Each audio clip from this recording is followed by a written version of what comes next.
It is very important that we obey God and do what we are told. If God tells you to kill someone, you'd better do it. Because once you believe something and are taught to believe something that makes no sense whatsoever, you're just open to nonsense. Sorry, Miss Church. I was the Roman Empire! Roman yeah. Empire! Roman Empire! Busted. I would totally have done what Lot's wife did. Yay, Sodom and Gomorrah, baby. Before the whole salt thing. It's no longer big enough for Abram's flocks and Lot's flocks. Say that 5 times fast. So fear, fear, fear, fear. And you better tell those little kids over and over, obey, obey, obey, obey, is that the Bible notoriously considers bats to be birds. The only fire that was to be used in the holy place sounds like, if only they knew God's truth, but clearly they aren't chosen. Clearly they aren't part of God's elect.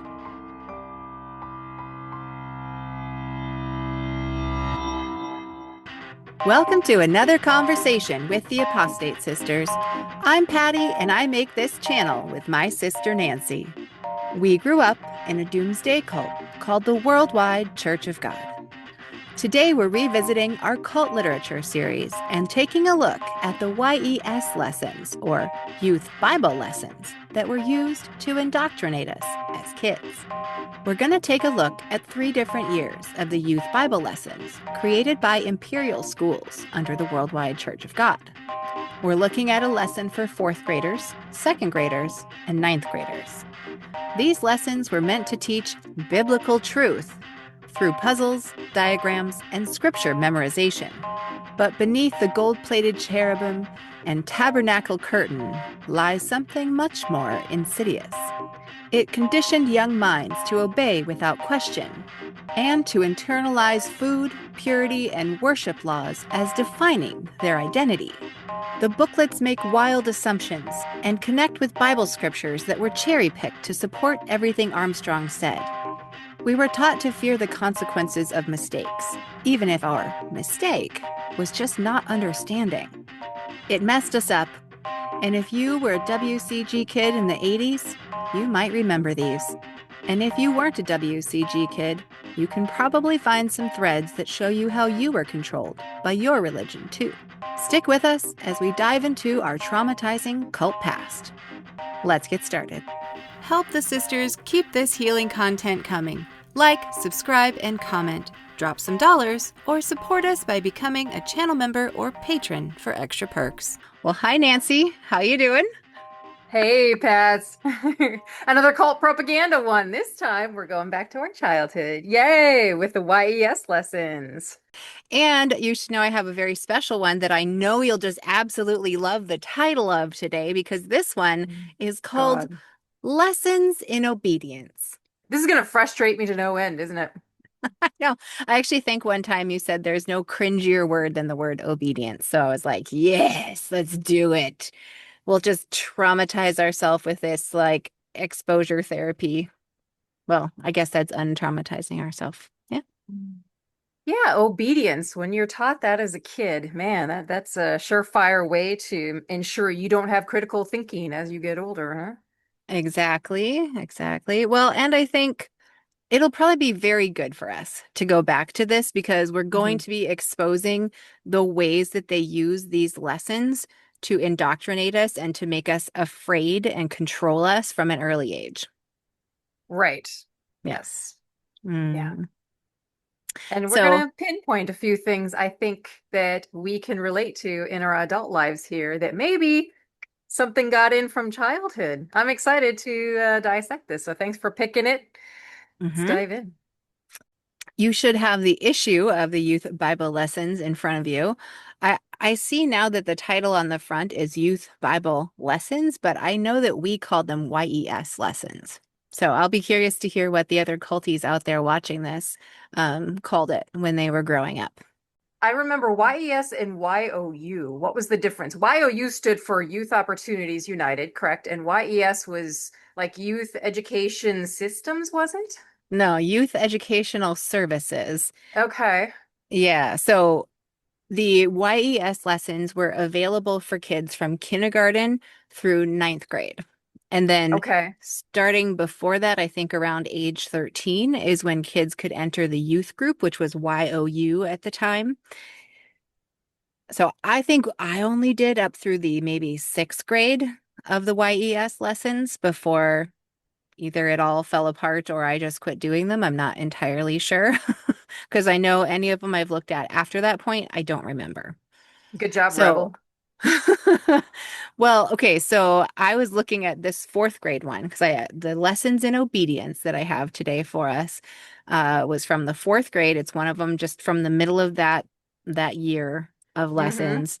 I was looking at it and like all the little puzzles and things they have. I was like, oh, I would have absolutely eaten this shit up. Like I loved filling out puzzles and forms and things like Oh, that. and there was a bunch of coloring too, wasn't there? I remember a lot of coloring, and then they had different like Bible stories in it, and then something like maybe some Bible passages towards the end, if I'm Yep. not mistaken. I don't know. I haven't looked at this since childhood, so I'm pretty stoked. Let's, Yeah. I mean, nervous, but let's take a look. Let's take a look.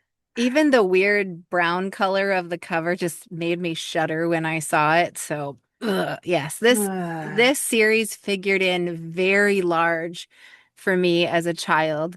And because, busy bookwork was a thing that I was good at as a kid, that sure made me feel good that I could like fill all these out and I could memorize the scripture from the back. But you're not wrong about the coloring, because for sure, if you look more toward the kindergarten one, it's more coloring. And then as you get closer Mm. to the ninth grade one, it's, smaller text and not as much coloring, if any. So So, YES went through what grade? well, I don't know exactly. The lessons went through ninth grade, Okay. but I'm pretty sure by the time I was 13 in the seventh grade was when I joined YOU, and I was officially one of the cool kids in the youth group. Okay. Yeah. Yeah, you were a cool kid in a Christian youth group. Congratulations, Pets. Yeah, except I wasn't the cool kid. I never felt like the cool kid, even when I was finally in the club. I still always felt like the weirdo. Man, we have gone to church with some cunts, haven't we? I just remember a lot of the girls our age were just nasty. Just thought very highly of themselves, and everyone else did not exist. Like that set of twins in our church. I re They came to mind. They came to mind. Absolutely. They were they were definitely the popular people that we were not. That's okay. I'm fine with that. The being a popular kid in a doomsday cult. Congratulations. I know it's kind of sad and toxic. Yikes. Okay. Well, do you have it pulled up? Can you see the cover? What's your Yes, first unfortunate. reaction? Oh my God, I see the cover and I do remember it, of course. Cringe. So And cringe. the title popping up here, just lessons in obedience. Ugh. Okay, never mind. I'm not looking forward to this. Nope, nope. So I think what we're Oh, looking at on this cover is Moses polishing a goblet. Is it Moses? I'm not even entirely sure. But it's kind of a peaceful scene, and then the scale is all wrong for the one dude carrying the wood, but I think that's building the tabernacle. So, but yeah, when you talk about lessons in obedience, I mean, hello, it's just literally calling out like, we're going to train you to comply. that's exactly what it is. Yeah. Mm-hmm. Mm-hmm. Obedience training like a dog. Like a dog. Oh yeah, you're right. I think it is Moses because there's another picture down here of the staff, and then that's probably his brother Aaron next to him. Oh, sure. Yeah, it says Moses. Yep, it is. Okay, and that is where the first page of it starts here. Mm-hmm. Oh, I should have grabbed alcohol for this one. Okay.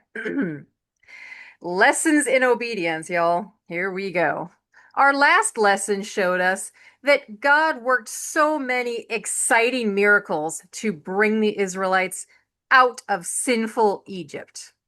After many years in slavery, they had forgotten most of God's laws. But now that the Israelites were free, God began to teach his laws to them. Many times God met with Moses on Mount Sinai to tell him various laws to teach the Israelites.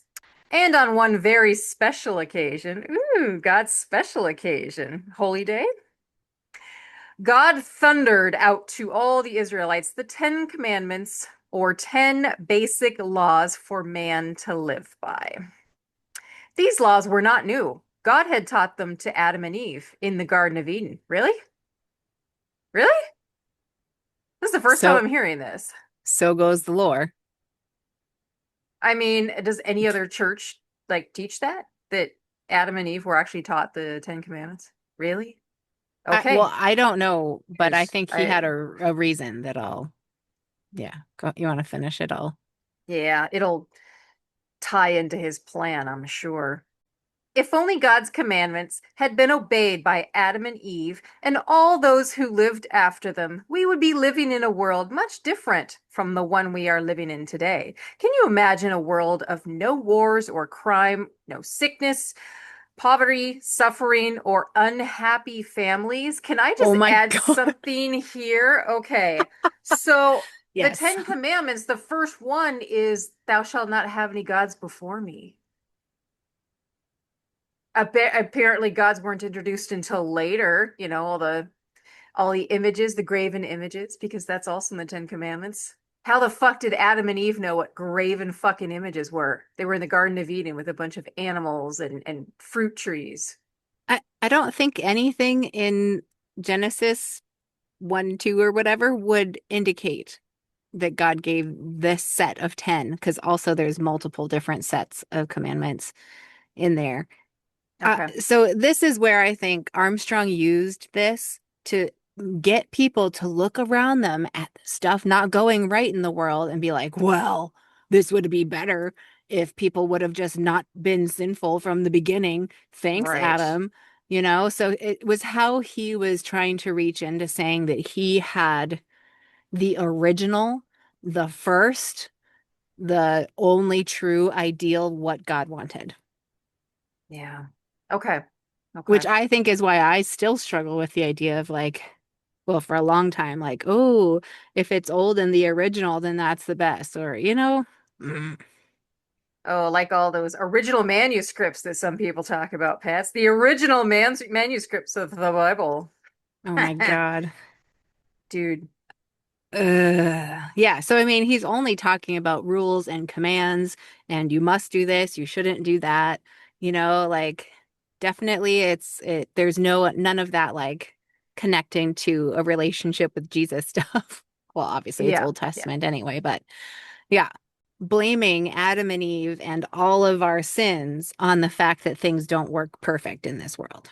Yeah. Gross, And these gross, are gross. fourth graders. Okay.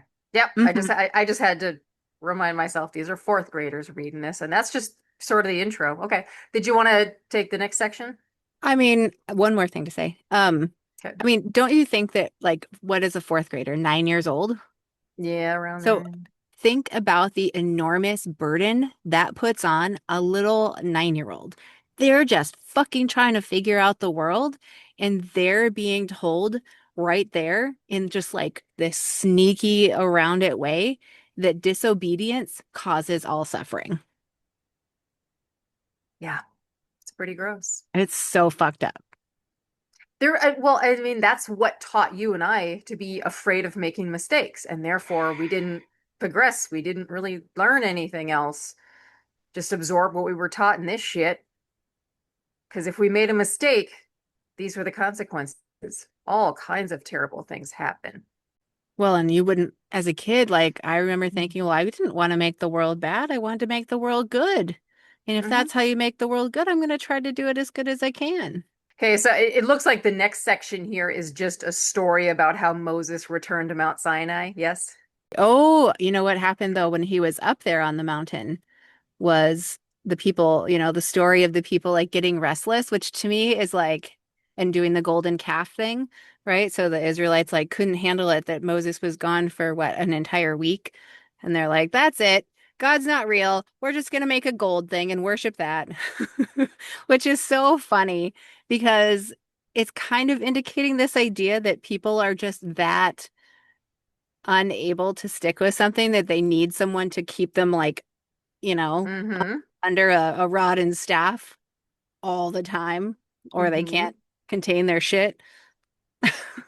Well, I did want to point out this little section after this story. Okay, we know the story of Moses and the golden calf. Um, it says, perhaps you could think of a time in school or with neighborhood children when you were faced with the choice of going along with the crowd or standing up for what God says is right.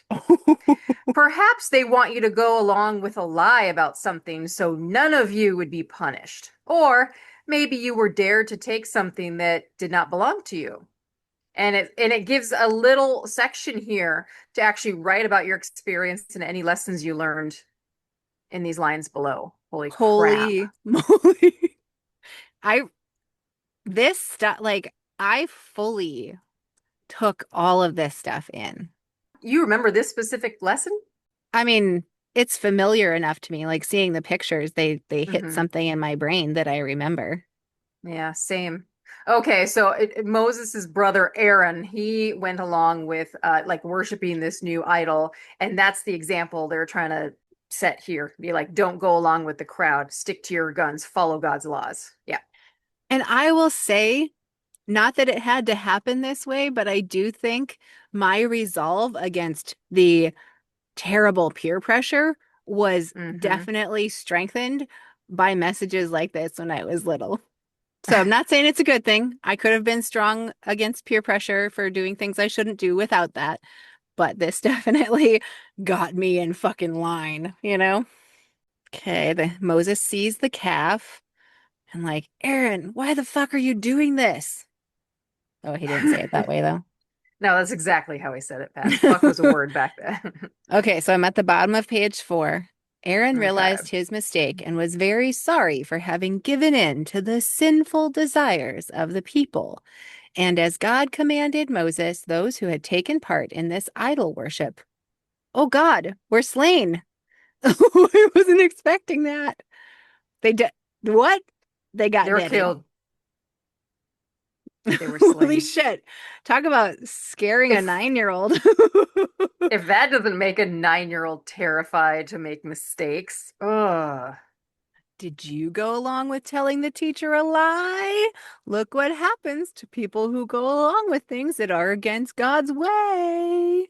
Slain. Okay, that's fun. Yeah. So let's see. Then they talk about the tent that was the tabernacle. Tabernacle was another word that we heard a lot growing up in WCT. Yes, but we heard it kind of differently because we kept the Feast of Tabernacles, which Feast of Booths, I forget which Jewish holy day dates it like kind of corresponds to. Hmm. Um, so we would go to like a temporary dwelling, which was one of the church feast sites every year, which was, like their big convention, right? Like Temporary dwelling, yeah. it was a business convention. Let's just be real about what it was. But for us as Absolutely. kids, it was Christmas because we didn't get Christmas. And the Feast Yeah, of we had to get Tabernacles was fucking the one time we something. got presents. Yeah, it was the one time we got presents. But so this on this page here, this is page 5. Yes, page 5, there's a little diagram to fill out, which again, things that little me would have absolutely loved and felt very cool for Hmm. doing, which Interaction. was which was materials for the tabernacle. And it actually had us go to Exodus, to 6 chapters in Exodus, and to fill out all of the materials. So the metals, the colors, and the fabric and other materials that were instructed by God in those in those chapters for how the tabernacle was to be built. Because that's really important to a 9-year-old to know how the tabernacle was built in the Bible. Mm, And why okay. would these specific things, metals, colors, fabrics, etc., be important to the all-knowing, all-powerful creator of the entire fucking universe? Why? Patty, I think this is why I study things that are kind of pointless. Like I pick apart little details of things that really have no point, but I'm just like, oh, that's the answer to that. This might be where I get it from. Be like, that is absolutely pointless for a child to know, or maybe just it was to teach them to learn how to look and find an answer within the Bible. I don't know. I mean, yes, to get them into the Bible, but also to pay attention to the details because Right. Okay. God's gonna get you if you don't. Yeah. All about the details, Oh sis. my God. Ugh.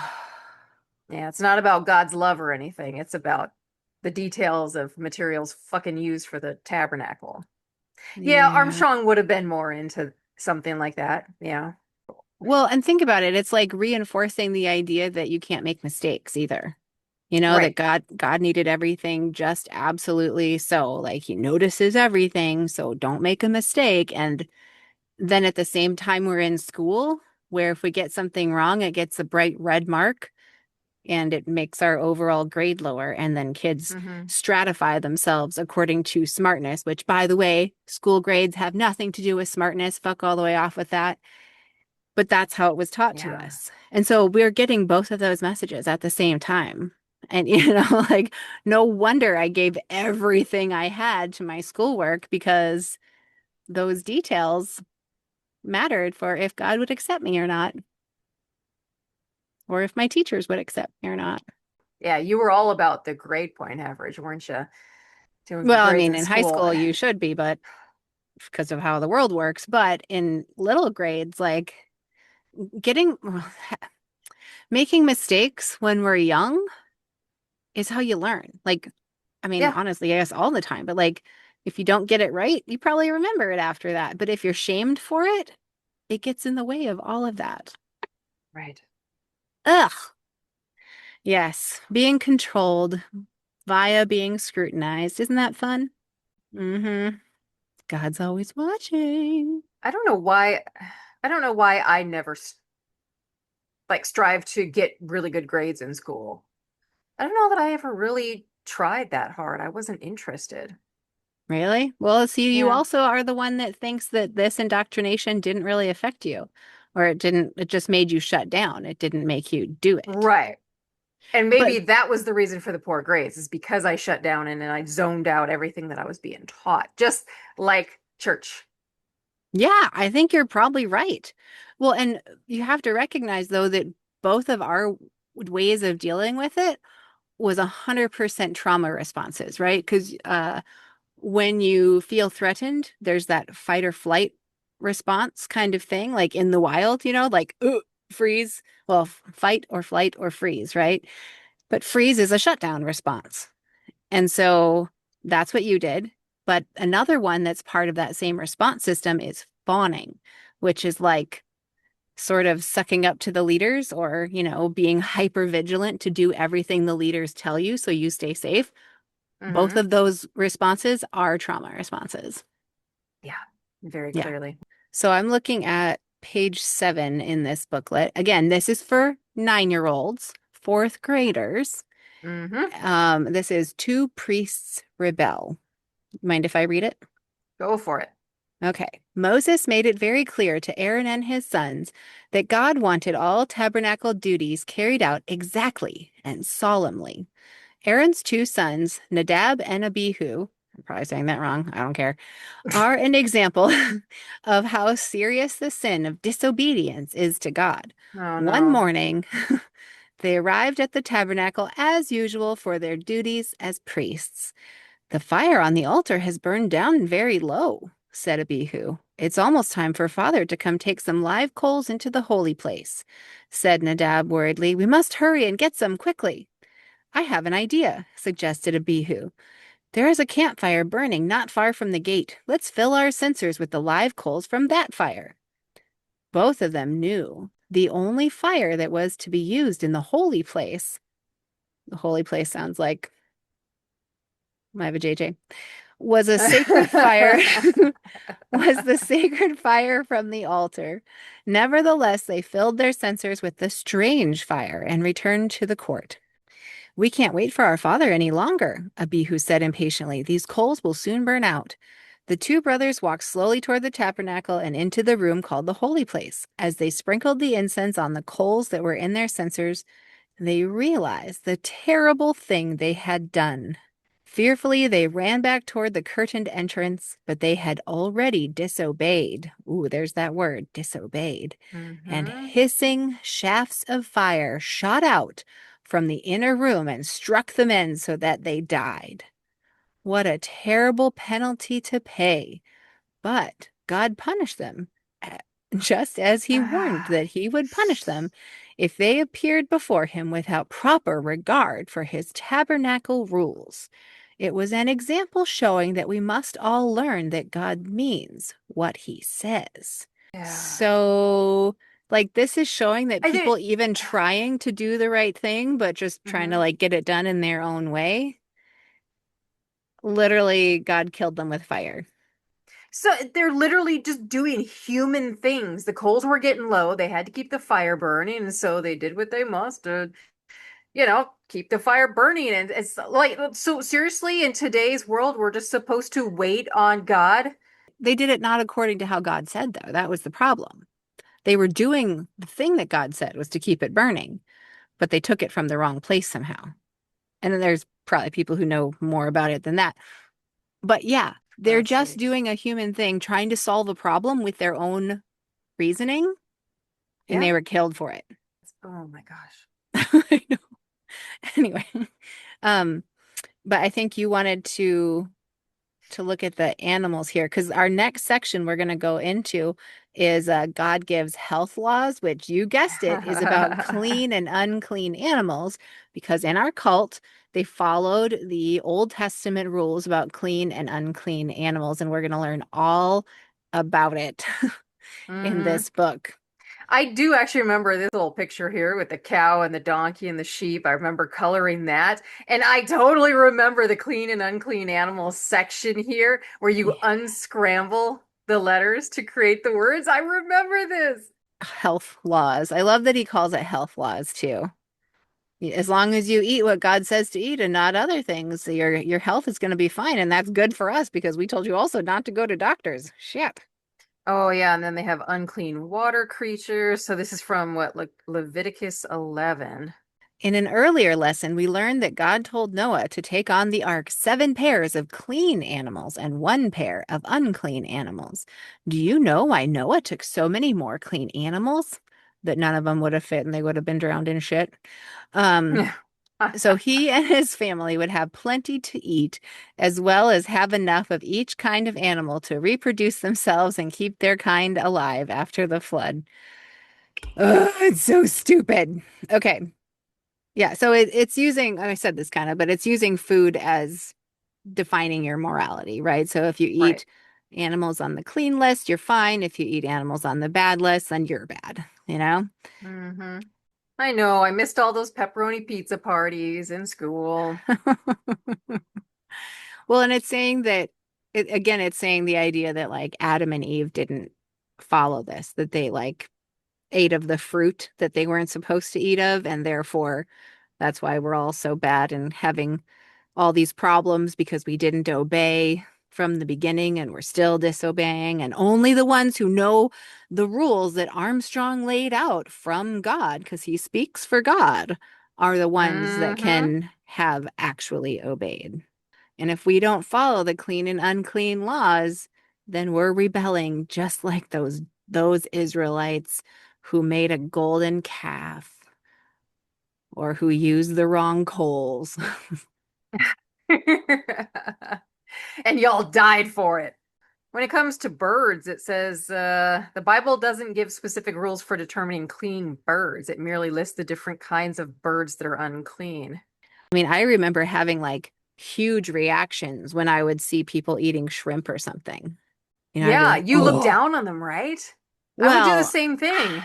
I don't know if I looked down on them. I was just like, oh no, that's so bad for them. They don't know God's laws. Like I And was you wanted to tell them, right? But our parents were embarrassed by that, right? Oh, you don't want to spread the truth? You don't want to tell people that they're doing something wrong by eating shrimp? Oh, and our parents would never proselytize because that wasn't part of the church, but they would just sit Right. there and be like, if only they knew God's truth, but clearly they aren't chosen. Clearly they aren't part of God's elect. Oh God, that's so gross. It's just disgusting, right? Dad would say that. Ah, it's just Yeah. disgusting the way they break God's laws. Yeah. It's terrible. This is like definitely activating me right now. Yeah. Ugh. Brings back a lot of memories of always being careful when we were in buffets during the Feast of Tabernacles to ensure we didn't eat pork or something. We did once. I remember that. I remember that. It was Yes. probably like the most delicious beef ribs we'd ever had. And then, wah, Yeah. wah.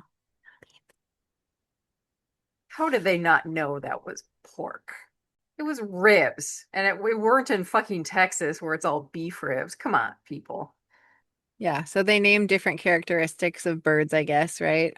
Hmm. All the characteristics. Do they even say it in this lesson? They don't. Okay, so I'm so there's another little section here where they're not going to tell us the characteristics of birds that determine if we can or can't eat them.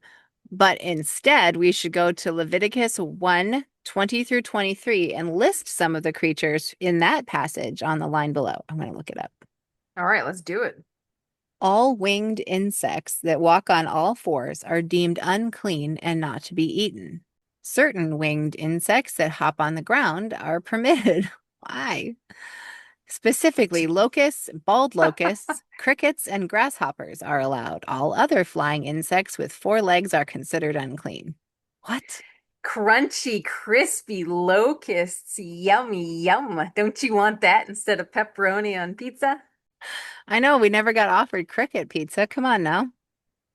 Yeah, why didn't they take advantage of some of that good insect protein that we were allowed to have according to God? I'm not going to let this bird thing pass, though. The little kid lesson for us didn't show it, but okay, because what I'm remembering is that the Bible notoriously considers bats to be birds. So I'm wondering if what characteristics of the bat bird that Yeah, in the Bible. make it so that we can't eat it. I'm in Deuteronomy 14:11 through 18. Is that really where it is? And then the insect thing is in Leviticus? Is that for real? Okay. So here's the rules about birds. Deuteronomy 14:11. All clean birds you may eat, but these you shall not eat: the eagle, the vulture, the buzzard, the red kite, the falcon, and the kite after their kinds. I mean, so that's like raptors, right? Birds of prey, like Birds of prey, any that eat carrion. yeah, okay. I mean, kind of makes sense.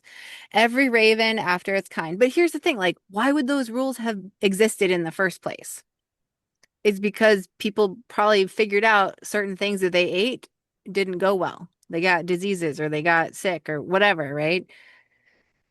But then Yeah. all of a sudden it becomes God's law and it's tied to like now you're just a bad and evil person if you eat it.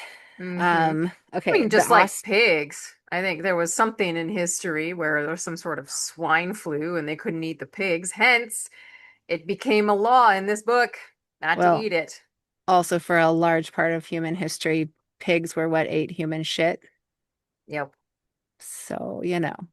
Okay, it also says every raven after its kind, the ostrich, the short-eared owl, the seagull, the hawk after their kinds, the little owl, the screech owl, the white owl, the jackdaw, don't even know what that is, the carrion vulture, the fisher owl, the stork, the heron after its kind, and the hoopoe, don't know what that is, and the bat.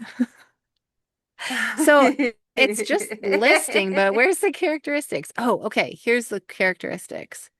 Oh, okay. So it doesn't really list characteristics, but people have kind of like extrapolated out from that list, which I think you're right, though, that it's like birds of prey, Hmm. like things that eat something other than like seeds and bugs. They're actually eating critters. A clean bird has a craw or a crop. A clean bird has a gizzard with a double lining, which can be easily separated. This is highly specific. A clean bird is not a bird of prey. There you go. A clean bird does Hmm. not devour food while flying. What? A clean bird's hind toe and middle front toe are both elongated. When a clean bird stands on a perch, it spreads its toes so that three front ones are on one side of the perch and the hind toe on the opposite side. All unclean Interesting. birds lack at least one of these six characteristics. So again, that was extrapolated from the list, but So it really is just birds of prey. We're not supposed to eat according to Leviticus. Or a bat. I thought for Or a sure bat. there'd be something about no birds that have fur. What? What? What? Well, you want to look at the back? Sure. So the back, I remember these mystery puzzles. Actually, I Mhm. loved the fill in the blanks. So all of the lessons had a memory verse at the back. This one Hmm. is 1 Samuel 15, 22, 23. At least in our church, I'm curious for you other WCG people watching how it went for you. But for us, when it was time to do that month's lesson, it was after church. We would go into this back room in the building that we rented, and all the kids would be in there, and we'd go through the lesson, and then we'd all go up one at a time and have to give our memorized verse. And I have Okay. horrible memories, so I did terrible at that. And I did great. So I could stand there and be like, yay, God loves me. Because you memorized Bible verses as a child.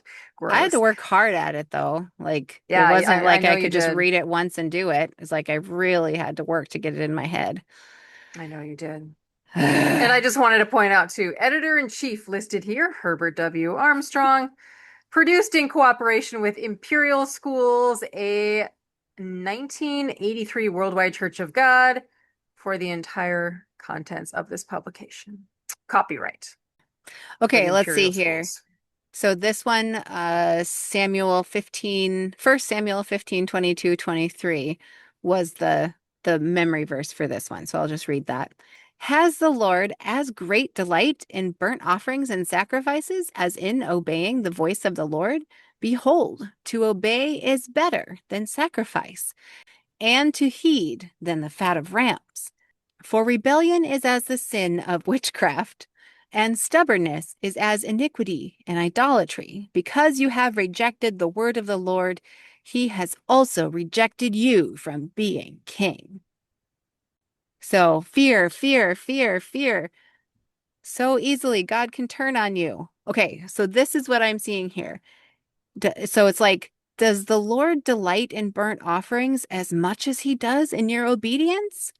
It's actually better if you obey. It's better to obey than to burn up meat. So, like, I think Yeah. this was justification in the idea of like, well, they used to do burnt offerings, but now we do what God says by just obeying, which I'm like, they were saying completely different things for what we had to obey because it wasn't obeying the coals and the burnt offerings anymore. But maybe that's what they Right. said was like the Jesus thing, right? Jesus was the Hmm. sacrifice, so now we just obey, other stuff, except not the mixed fabrics, because nobody ever cared about that. Which is interesting. That was going to be another thing that I brought up was the mixed fabrics. No one seems to care about the mixed fabrics passage in there. Not even Armstrong. Like, why? Ugh, Just yeah. ignore this one little bit. But speaking of Jesus, did Armstrong focus on the New Testament at all for these lessons? Because I feel like it was just Old Testament based for all of them.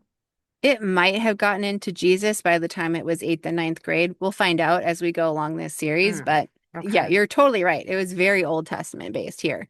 Well, because if he wanted to control the people, which Armstrong definitely did, then the Old Testament was ripe for that.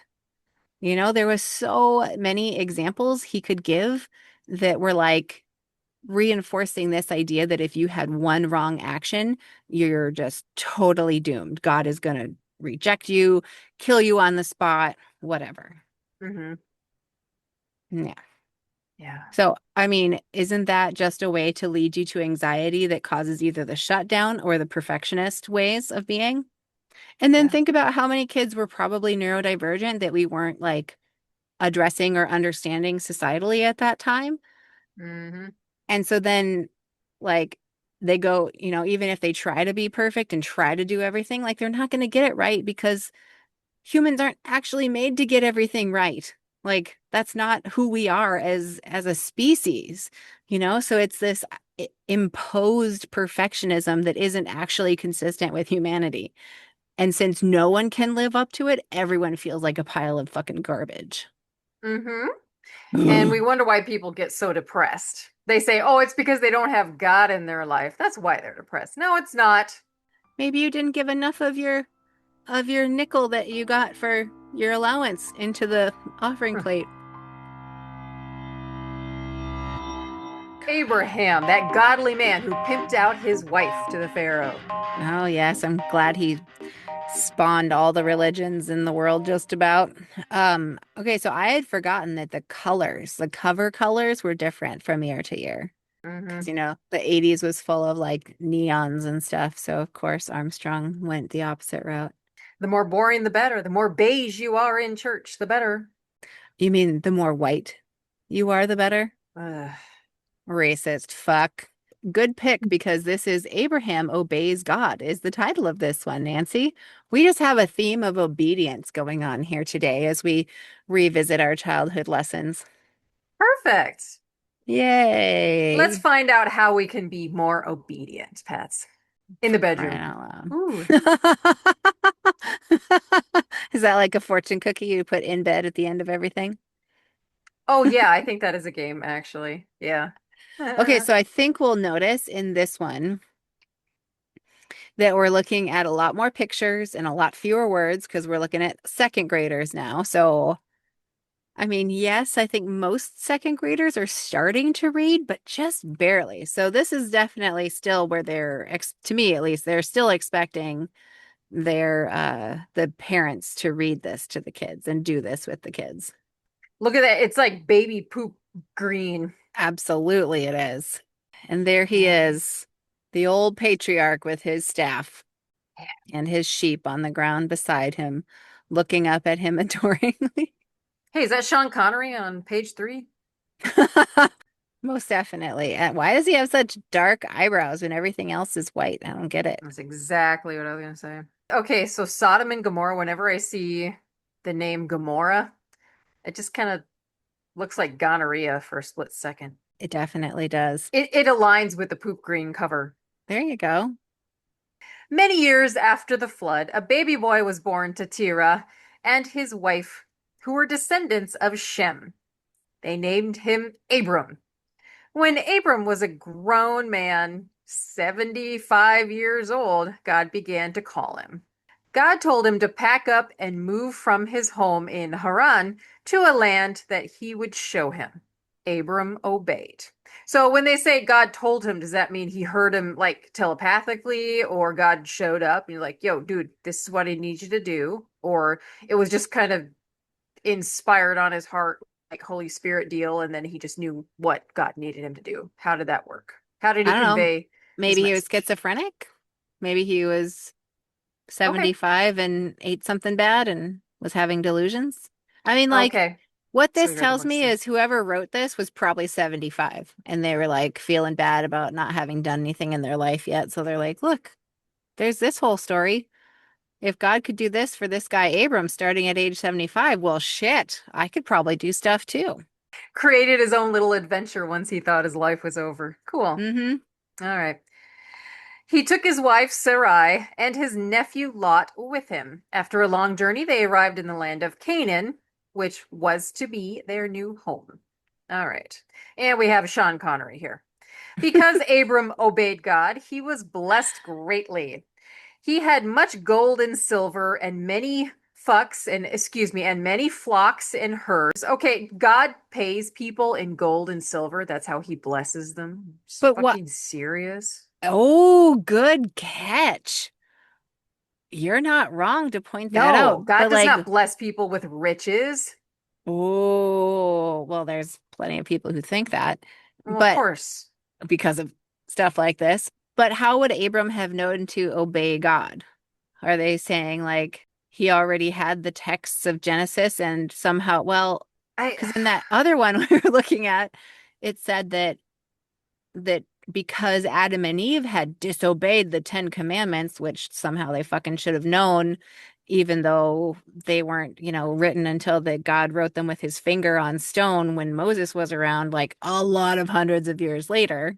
But Patty, remember, according to Armstrong, God taught Adam and Eve everything, including sex tutorials. Okay, he taught them how sex worked. Keep that in mind. So obviously, he would have told them about the Gross. Ten Commandments. But That's what Armstrong claimed, but there's no such evidence in the dusty Bible book. Okay, moving on. In a short while, the area was no longer big enough for Abram's flocks and Lot's flocks. Say that 5 times fast. Lots flocks, lots flocks, No lots longer flocks. big enough for Abram's flocks and Lot's flocks. Because Those the guys shepherds, had such big flocks. Abram decided that he and Lot should separate. He gave Lot the choice to stay there or move on. Lot chose to move to the plains near Sodom and Gomorrah. Gonorrhea. Ugh. We know what's going to happen in Sodom and Gomorrah. It's a Yikes. 24-hour Pride Festival.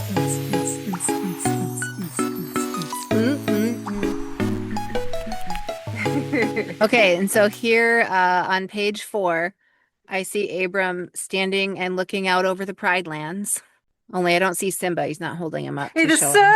circle of life. Oh, shit. My voice Abram just has a cracked. really nice dress on, though, like a floor-length choir dress, that looks like. Easy access for goats. Ew. Sorry. Oh, All it's right. okay. I'm gonna read right here because I was making a joke about looking at the Pride Lands with Simba, but look what it says. After Lot had gone, God told Abram to look in all directions. All the land he saw, God would give to him and his descendants. God, God promised that he would have so many descendants that they would be as the dust of the earth in number. And then, okay, I'm looking at page 5 here, and we've got Abram sitting here, and like the woman's in the tent, clearly baking bread, as a woman should fucking do, and get into the kitchen, bitch. Yeah. Meanwhile, what do you think Abram and his homies are talking about here? Like sex positions? When Abram was 99 years old, God spoke to him and changed his name to Abraham, which means a father of many nations. So what does Abram mean? Just a father? I, why did people fucking change their names throughout the Bible? Like, come on.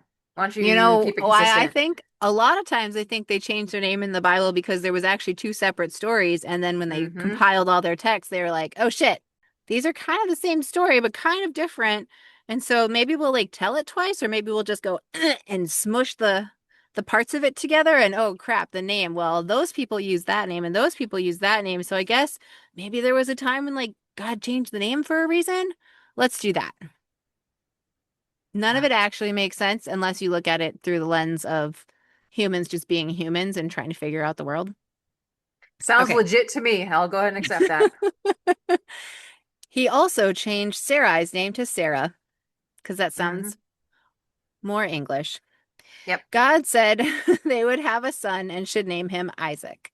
Sometime later, 3 beings, oh, that's what it is, who appeared as men, 3 beings who appeared as men, so they weren't men, so they were smooth down there, maybe, came Yep. to visit Abraham. 2 were angels. The other one, oh, the other was the one who later became Jesus Christ. It did not say that in the Old Testament text. What a That is, revelation. he told Abraham that Sarah would soon give birth to a son.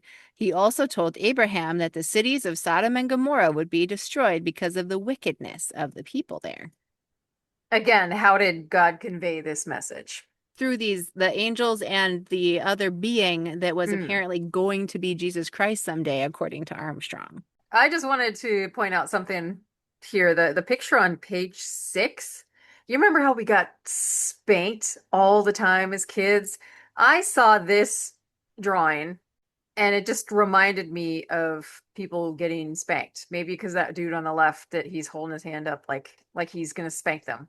And the Yeah. woman at the center of the picture has some very nice 80s hair and glasses, or not glasses, 80s. She has some very nice 80s hair and earrings going on. Oh, you're totally right. Oh, I Yeah. remember these images. Oh my goodness. And it's Okay. so weird. Like these people definitely look European.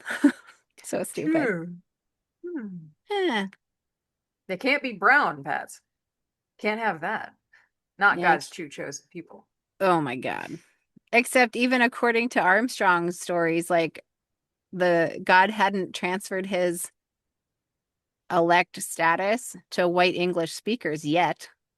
So even in Armstrong's telling, they should have still been Middle Eastern looking people. Okay. The two angels were sent to Sodom to warn Lot of the coming destruction. Wait, so the angels had to be sent over there by the someday Jesus character or by Abraham? Doesn't say. Anyway, I don't know. How much time was in between these two? well, I don't know. This is how mythology works, right? Like you have a story of these two characters, and then there's a story with this character and a story with the Hmm. other character separately. Like Absolutely. mythology, babe, mythology. Okay. When Lot took the angels into his house, the evil men, oh God, they're going to say it. The evil men of Sodom wanted them to come out. The men even tried to break down the door to get to them. It was then that the angels struck these men blind. The angels then hurried Lot and his family out of the city. They were warned not to look back as they left. Okay, I mean, they didn't actually say what the men wanted, but it was implied here. Yeah. Just they were evil and they wanted to get to them. And get to them so that they can stick their dicks in them, even though angels don't have dicks. Hmm. Or buttholes? Or but they don't have any genitalia, right? I don't know. It never I says. think this was right. Angels, they don't have sex parts. I mean, that's according to the movie Dogma, they don't. Then it's definitely legit.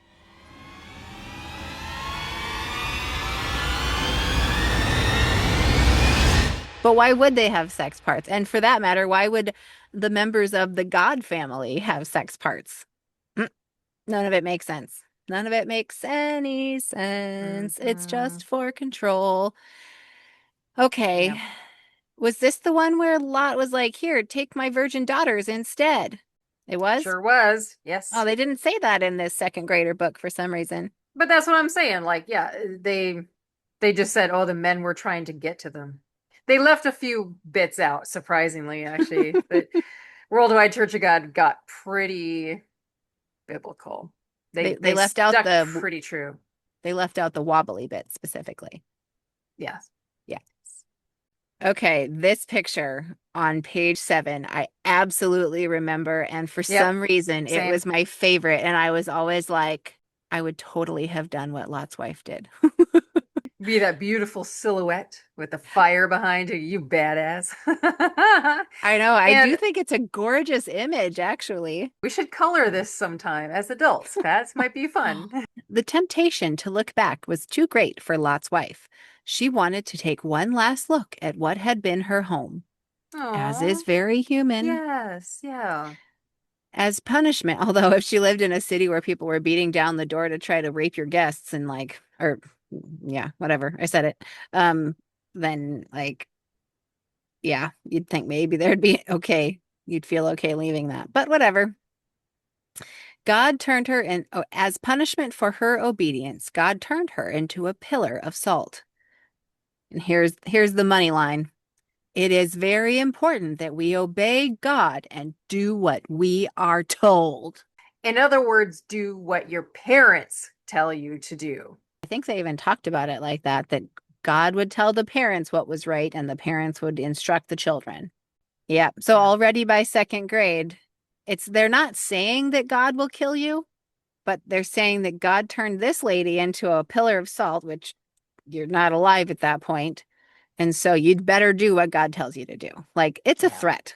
How can people look at this and not think mythology? Being turned into a pillar of salt? Man, this deity's got quite creative side, huh? Of all the punishments, yeah, you're just gonna be a pillar of salt.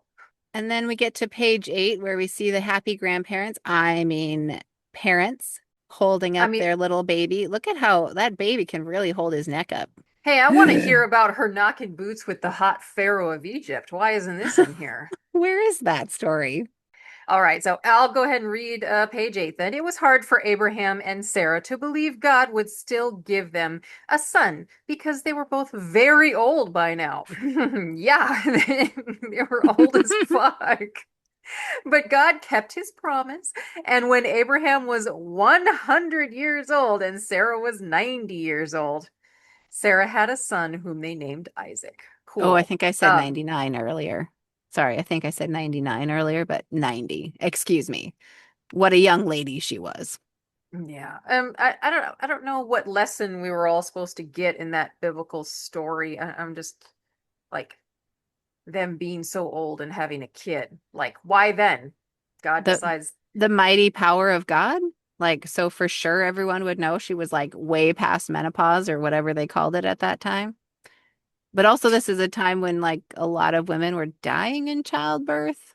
So she probably yeah. only got to be 90 years old because she didn't have kids before then. Otherwise, kids killed people. Hmm, true. Oh God, the story of oh Yep. Abraham and Isaac. Oh, Oh yeah, yep, oh, are you yeah. ready? Are you ready? Oh, this Oh, chart. so sweet baby Isaac finally made his way, the bouncing little Gerber baby, into the arms of the grand patriarch of all. Yep, here we go. Okay. Yes. Up to now, Abraham had obeyed God in all he was asked to do. I don't know how anyone could obey God in everything they do, but you know. However, God wanted to be sure that Abraham would obey him by doing whatever he told him to do. So God decided to give Abraham a very difficult test. God told him to offer as a burnt offering his only son, Isaac. Here, you're old as fuck, and I'm gonna give you this blessing. Finally, a child at the tender age of 100. Oh, and by the way, a little while later, I'm gonna make you kill him just to test and see how faithful you are. Whew. That is a narcissist move Mm-hmm.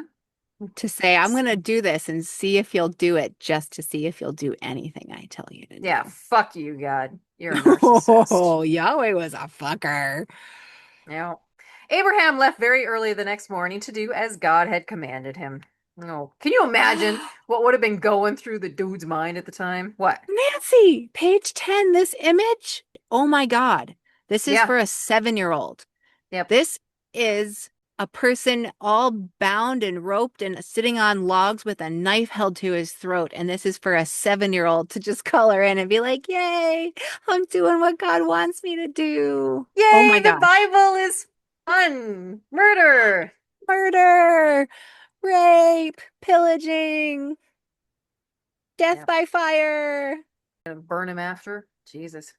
Yeah, I suppose he was, right? Burnt offering. Yeah, he was gonna kill him and then he was gonna burn him right there on those logs. This is not for children. Shit, dude. And yet it was. The WCG did not hold back in many regards. Here we go. As Abraham and Isaac made their way up the mountain, many thoughts must have gone through Abraham's mind. No shit. Abraham knew God had promised many children through Isaac. He also knew God could resurrect Isaac.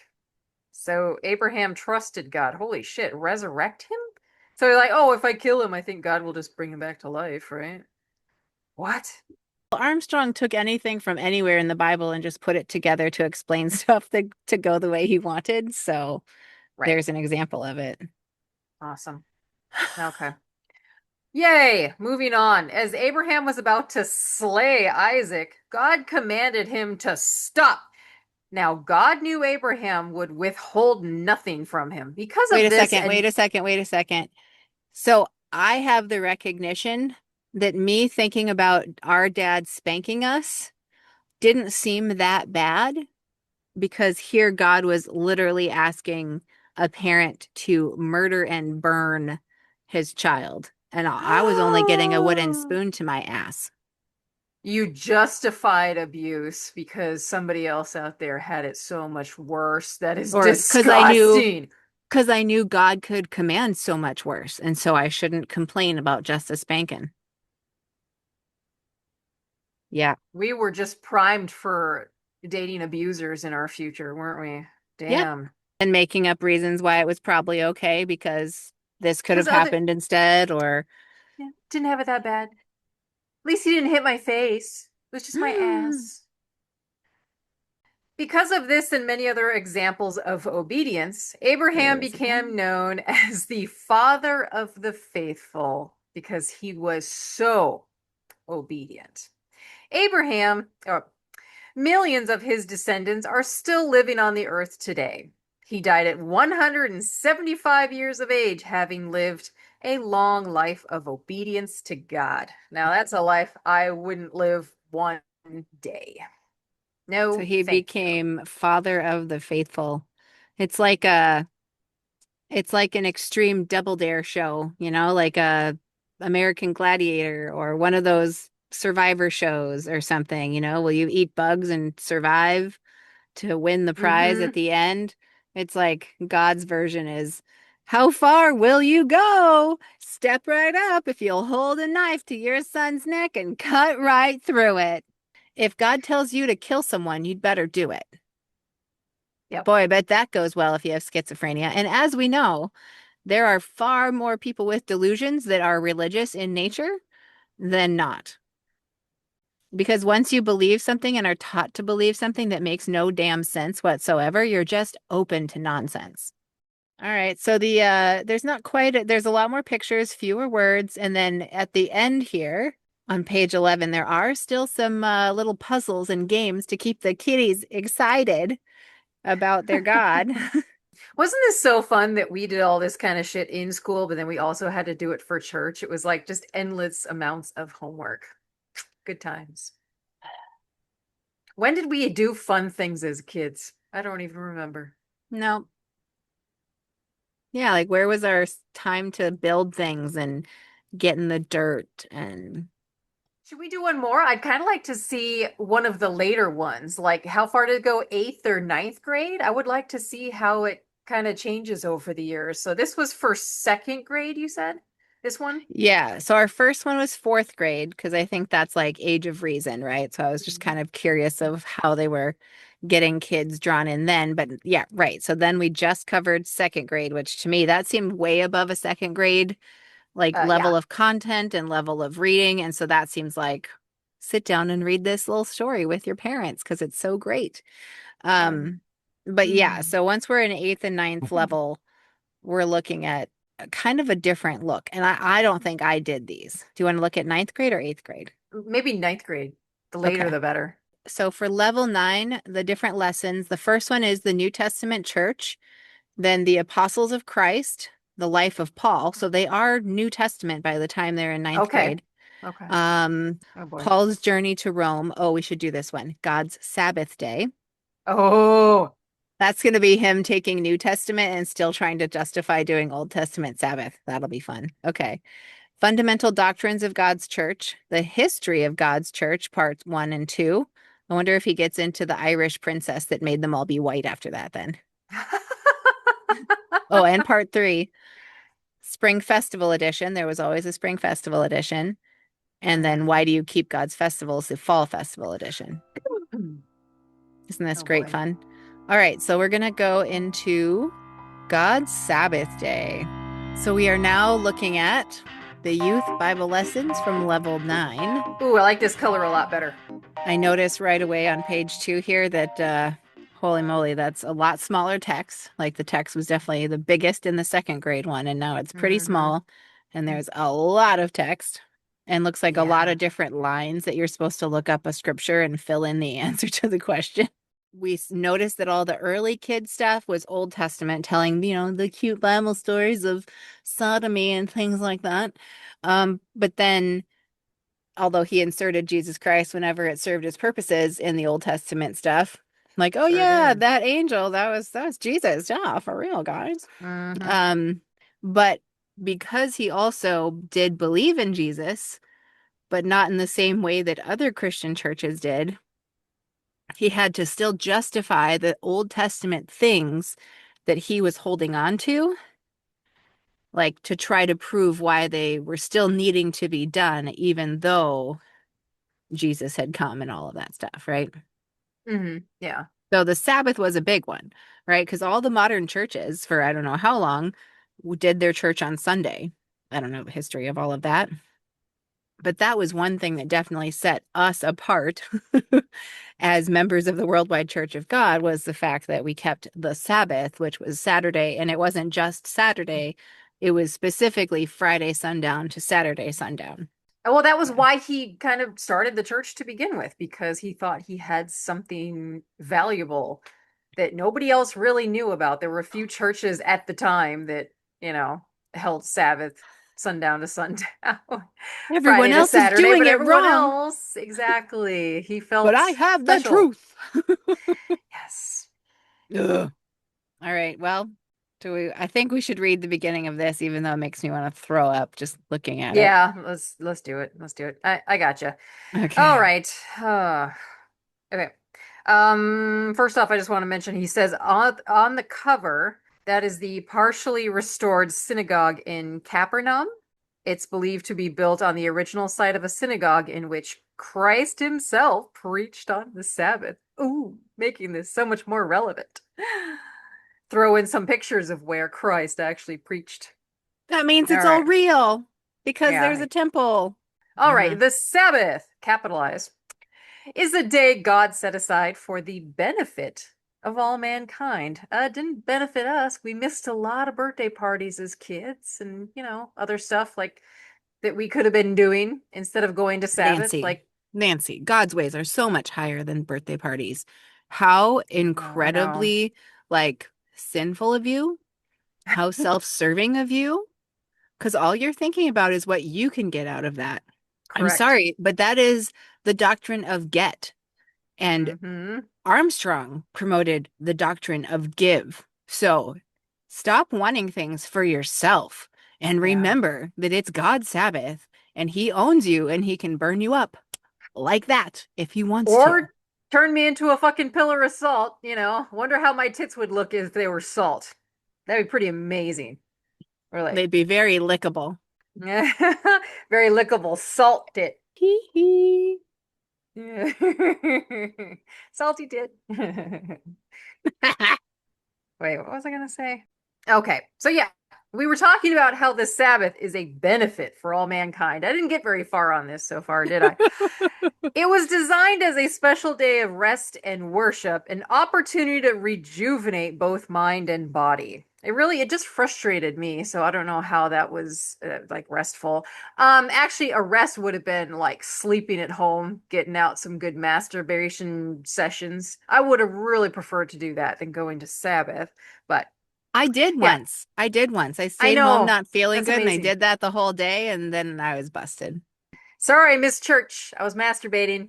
Hey, we're in ninth grade in this book. These are the things we would be thinking about anyway. Oh, I was masturbating by the time before these things even came out. Keeping the Sabbath as God intended is one of life's greatest joys. I'm Hmm. sorry, I can't keep reading without commenting on it. Like, how is Sabbath a great joy? Sitting in 2, sometimes 3-hour church services? You'll get deaded if you don't. So, yay! It's delusion. It's like happiness delusion. Well, and remember, you always had to pretend to be happy and have positive emotions all the time. Correct. We Because couldn't show any anger, anger or yeah, anything like that. Yeah. that was a sign of you not doing the right thing around God. That's how you get turned into a zombie, empty shell like our parents today. Yep. Yeah. Yeah, cool. It is a time of physical rest and mental relaxation after a busy week at school or on the job. Oof. God gives us additional time each week to reflect on spiritual things, to learn more about his great purpose for mankind. What else would I be doing, right? In this lesson, you will learn about the Sabbath, when, for whom, and by whom it was made.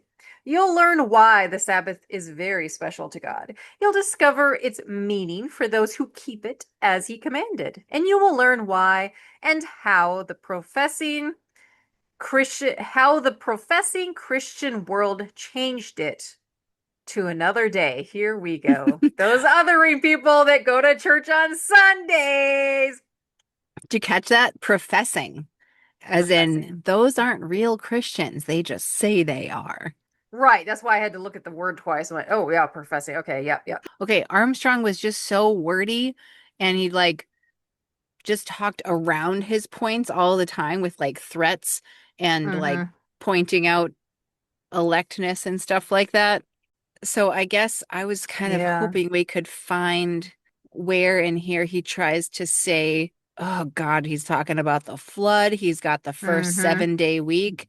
Mr. Herbert W. Armstrong, pastor general of the Worldwide Church of God, has often pointed out that God instructed our first parents, Adam and Eve, in the way that was good for them. He taught them what they needed to know in order to live happy and successful lives, including how to have sex. Don't we know?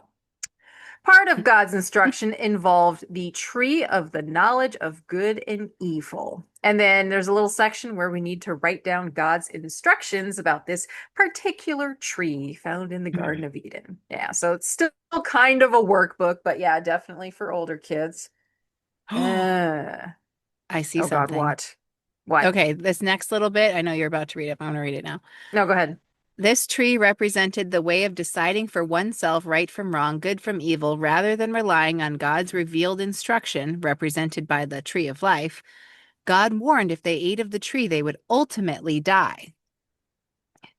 He puts his own words in there. He said ultimately, because by then he had probably heard Mm-hmm. the whole thing of like, You but were they right. ate it and they didn't die. Duh. Uh-huh. Like, because what it actually says is like, they shall surely die, or in that day they shall die, or something much more definitive. And Uh-huh. so he changes it here to ultimately. Like, he just puts in whatever little words he wants to like just twist the meaning ever so slightly so that your rational thought Mm-hmm. around it can't connect.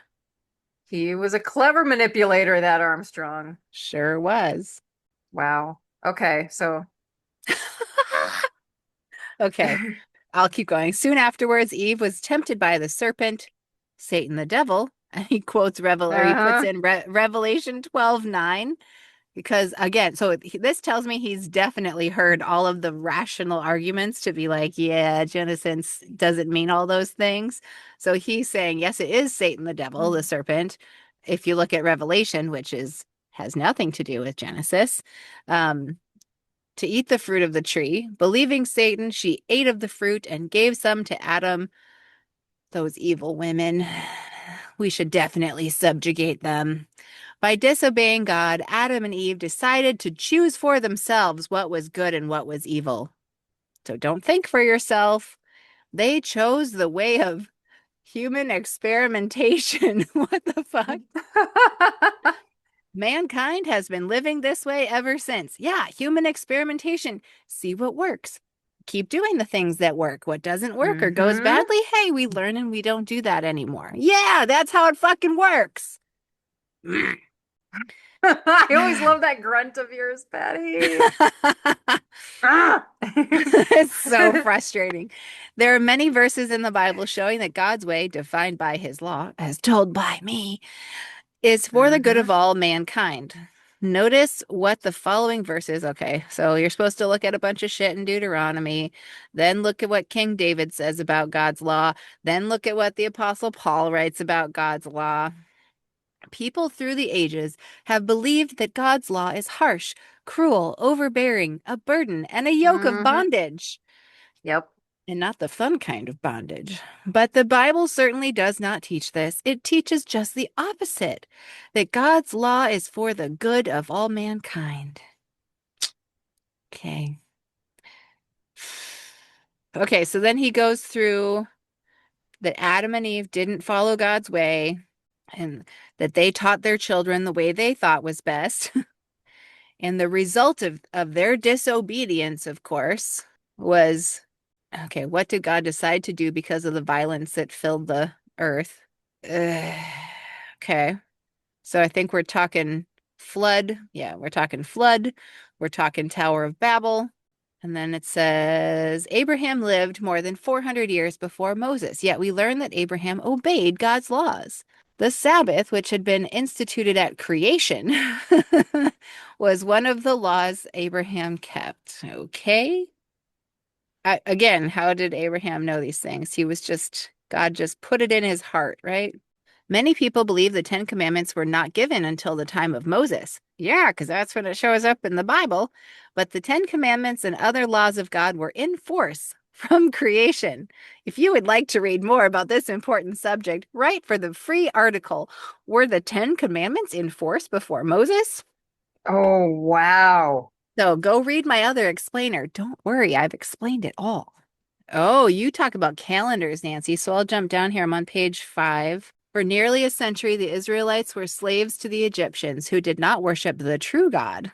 The Egyptian calendar was quite different from the one God had given. Instead of Hmm. a 7-day week, which is based on God's creation story, which makes no sense at all, especially not in modern science understandings, they worshiped strange creatures like the half man, half lion sphinx. The tombs of the pharaohs and the hieroglyphic writings of ancient Egypt reveal many of the unusual customs observed by these ancient people. The Israelites, as slaves of the Egyptians, were not permitted to worship the one true God. In time, they lost much of the knowledge they had of him. And then, Moses busts them out. And so then God can get them back on track. Okay, here we go. The Sabbath, a special sign between God and his people. The nation of Israel was to become God's nation. All right, so this is we're the special Hmm. ones. Yay. Yeah, I think he just befuddles everybody with enough words and stories and pointing this direction and this connects to this over here. So they are just like, it's so confusing. And he told me I'm dumb, so I can't figure it out. So he's so right. I'll just do what he says because otherwise I'll get deaded with fire. Life and Nehemiah had to correct people who were breaking the Sabbath yet again. I mean, geez, those Israelites just couldn't keep their shit together. Like, why did God even pick them as his favorites anyway? I don't get it. Right. Because of Abraham, because Abraham just magically understood all the rules and followed them Hmm. perfectly. All right. So this little section, Christ kept the Sabbath. By the time Christ was born, most of the world from India to the Atlantic Ocean and from England to the Sahara Desert had been brought under the rule of the Roman Empire. Ooh, The Roman Empire! Roman Yep. Empire! Roman Ah, Empire! ah, ah, bust a nut! Okay. The Romans generally allowed the nations they conquered to continue their own religious worship. Thus, the Jews in Christ's day were free to observe the Sabbath and the holy days. The New Testament shows that Christ kept the Sabbath throughout his life. As we have already learned, he set an example for all of us to follow. If he had Oh. wanted to set an example for keeping Sunday, he certainly could have. But he kept the Sabbath perfectly every week, setting an example for us to do the same. Come on, be like Jesus. That's the whole Very thing. important at this one particular day. Christ showed us that the Sabbath should not be a burden as the religious leaders had made it. Time after time, the Pharisees tried to trap Jesus in alleged violations of their strict rules regarding the Sabbath. Time On after time. on one occasion, Jesus and his disciples walked through a field on the Sabbath day, and the disciples began to pluck and eat some of the heads of grain. God's law stated nothing about this being unlawful. This was one of the don'ts added by the religious leaders. To the Pharisees, plucking a few heads of grain on the Sabbath, even if one was hungry, was work. Therefore, they determined it was unlawful. What the fuck? Yeah, we could go on forever about what would have been considered lawful or unlawful when it came to work. I mean, when you're taking a massive shit, that's work. You're straining your body. It's a holy shit, Nancy.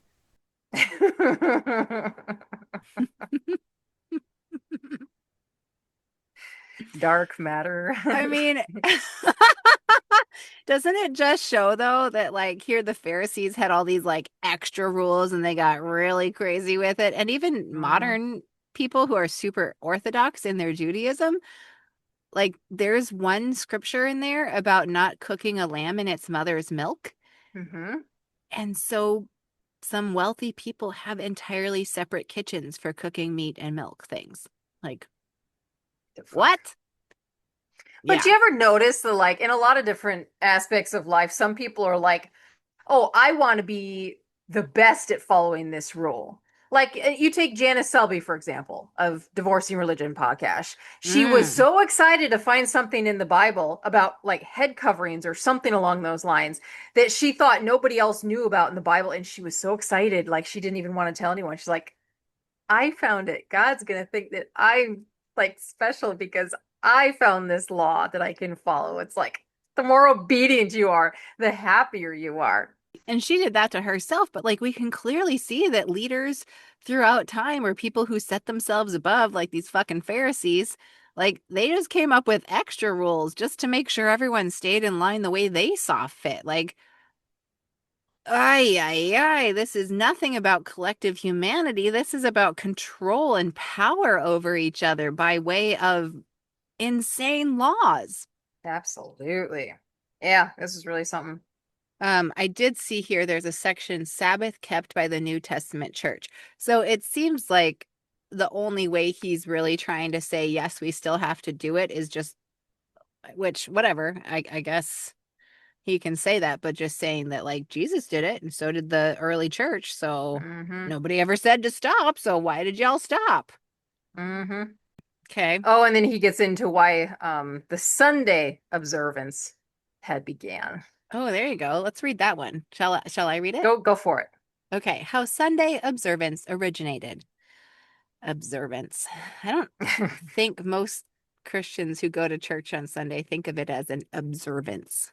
That sounds much too like liturgical for how most people do it. Anyway, You just we go to have, have a relationship with Jesus, Patty. yeah, you got to let You're him there into because your you want heart. to. And you Want to got to be there. shout, Daddy Jesus, or Daddy God. Daddy God. You got to shout, Daddy God. You're my Daddy God. Blech. Don't punish me, Daddy. We have learned that God set aside the seventh day, the Sabbath, at the end of the creation week to be observed forever. Later, the Sabbath was codified as one of the Ten Commandments during the time of Moses. Christ kept the Sabbath. The apostles and the early New Testament church kept the Sabbath. Why then do many churches today keep Sunday? As we have seen, there is no scriptural basis for doing so. Let's learn when and how these churches began keeping Sunday instead of God's Sabbath. Okay, see, I think I'd heard along the way, and I don't know if this is true or if this is what really people think, but the idea being that they would say that Jesus was raised from the dead on a Sunday, and therefore that somehow made it a holy day. Mm. But then it also makes no sense if he was crucified on a Friday, then Friday, Saturday, Sunday is somehow how you're counting the 3 days, which is like late Friday to early Sunday, which isn't actually 3 days. And Armstrong had like entire episodes of The World Tomorrow about that. But I Anyway, mean, wasn't the Julian calendar being used during this time period? so you're spot on. The Julian calendar officially began on January 1st, 45 BC. It Mm. was introduced by Julius Caesar to reform the existing Roman calendar, which had become inaccurate and inconsistent. Mm-hmm. Yep. I mean, because So who knows? We could have been following the Sabbath day incorrect this whole time because our calendar was just all kinds of fucked up. so the Julian calendar was a significant improvement at the time, but had a slight inaccuracy in calculating the length of the solar year, which Mm. we can actually tell that like with science now. And that eventually led to the development of the Gregorian calendar in 1582. Okay, 1582 is when the Gregorian calendar. Wow, that late, huh? That late. 16th century. So Dang. in theory, then we've like retroactively recalculated or something. So how long were we using the the Julian calendar for? No, 16 over 1600 years because it was Jesus. BC. Yeah. That damn Roman Empire. Let's see what this booklet says then about Sunday observance. Ooh, I see something about deceiving the woman. Yeah, he couldn't even use her name, Eve. He said the woman. Well, because she's Fucker. representative of all of us. Right. Her sin is our sin, Nancy. He That's did why that we're on purpose. of course he did. That's why we're condemned to pain in childbirth. Wouldn't you think that like Christian women then um shouldn't get epidurals because it's like you're circumventing God's punishment that was due you, Exactly. That's a very good right? point. Okay, so he makes the connection of the serpent, aka I'm going to pretend that's Satan, deceiving the woman in the Garden of Eden. And then it says, one of Satan's great deceptions has been to deceive many into keeping Sunday as a day of worship in place of God's true Sabbath, the seventh day of the week. But why did Satan choose Sunday, the day of the sun? So it was Satan that chose it, by the way. So that's why. That's the real reason all those non-true Christians keep Sunday. It's because Satan told them to. Okay, his original name in Hebrew meant light bringer. Lucifer was his name in Latin. Lucifer was the shining star of the morning, a bringer of light. Doesn't it make sense that he would want people to worship and honor him on a day he inspired to be named after light? Oh, so because it's Sunday, he's equating that to Lucifer, which isn't actually the name of equated with Satan if you're a scholar. And Correct. the light bringer or the morning star thing was actually about Venus. I mean, everybody's just made it what they want over the years. Exactly. In earlier lessons, okay, I think this is the last thing I'll read. In earlier lessons, we learned that Nimrod, who lived shortly after the flood, set up a whole system of pagan worship centered around the worship of the sun. Through this man, God's true religion was set aside, and pagan idolatry became the dominant religion on the earth. And no, Like that's pagan is not even a religion. Like really? no, no. I mean, he's I just mean, talking it's about the mystery faiths, yeah. mm-hmm. Okay, I will read one more section Okay. because he gets into Constantine even. Yeah, by the early 300s AD, Constantine became emperor of the Roman Empire. He adopted this false form of Christianity as his religion. Constantine was wrong because me, Herbert W. Armstrong, says so. At this time, there was a controversy as to whether Sunday should replace the Sabbath as a day to worship. To settle the Sabbath versus Sunday controversy, Constantine, who had been a sun worshiper, issued Hmm. the following decree. On the venerable day of the sun, let the magistrates and people residing in cities rest, and let all workshops be closed.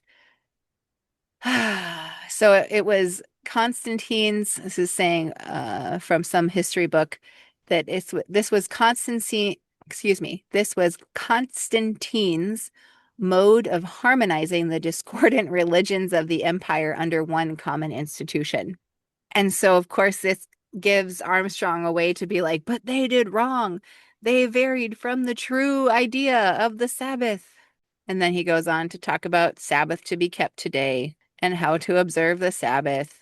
God commands us not to do our regular work on the Sabbath day. We must not pursue our own interests and pleasures. So, no afternoon delight, guys. Ooh, I think our parents broke that one. Ooh. Hobbies. They would take naps sometimes. I knew what was happening. Yeah. Hobbies, No, no, no, no, no, no. special interests, sports, sports, and other recreation are for the first 6 days of the week, not the Sabbath. Since God's days begin at sunset, we should keep God's Sabbath beginning Friday evening at sunset and ending Saturday evening at sunset. I can't even with this. It's a blessing to keep God's Sabbath day holy, the day that reminds us his great plan for mankind. Be sure to always rejoice and delight in God's Sabbath. And take a look, the Bible memory, there's 6 of them. I was just gonna You're say that. just looking Holy at that. shit. Yeah. No wonder I did so terrible. You still Fuck. get to do the coded message, though, all about remembering the Sabbath day, because you probably feel really cool doing that as a 14, 15-year-old in the Hmm. ninth grade. So there you go. I mean, he definitely lays out Wow. his thinking, and it's cherry picked and asserting as fuck, but it's all there. Ew, that hurt a lot. It did. But it was kind of fun to look back on things that we clearly remember from childhood, the images, the drawings. Horrifying, but very interesting. Yeah, that second grade one, man, that was whew. Abraham's obedience was the definitely hit me the hardest in my memories. To all of you WCGers out there, I really hope this wasn't too traumatizing. I hope that you enjoyed looking back at the nonsense and unpacking it and realizing you should never have been hurt and traumatized by having to do it in the first place. Unpacking it together. Like and subscribe. Like and subscribe. And I'll do one. Oof. Woohoo! Yeah.